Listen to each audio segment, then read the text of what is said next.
Solvers getting answers on possible conflicts of interest of newly appointed board members at the La Pine Parks and Recreation District. I report on the alleged misconduct and apparent lack of transparency with the public. They're not transparent. They are still covering things up. Terry Myers was a clerk for the La Pine Parks and Recreation District for 14 years and says her position was terminated by the district's board in December. Myers tells the Problem Solvers she witnessed newly appointed board member Carlos Soto allegedly mishandle documents. He took stuff and he just shredded stuff.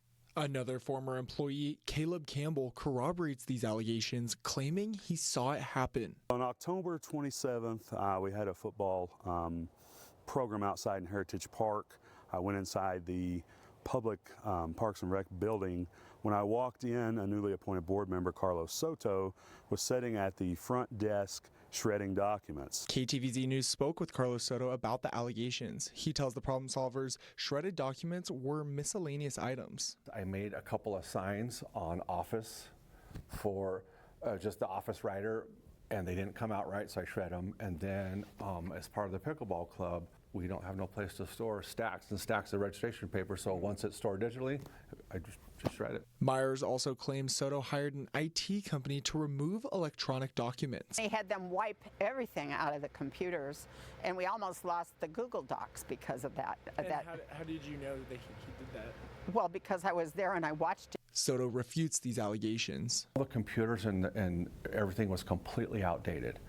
We kept getting messages popping up nonstop. You need to update this, and nobody could update it. In addition to updating software, Soto claims the IT service was hired to remove former employees or board members' remote access, not remove documents. Everything is web-based, so you can't get rid of anything.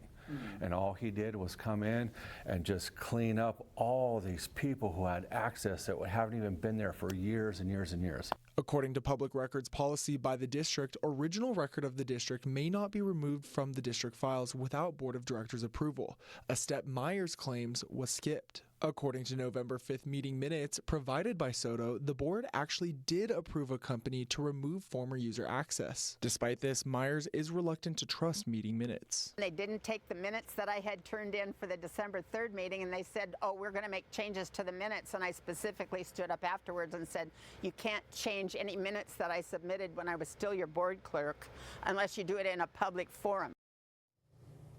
Well, thanks for that report, Matthew. Can you tell us, are there any other allegations against board members or former board members? Yeah, there are further allegations against the La Pine Parks District, but we will have another report coming out at our 6 a.m. broadcast.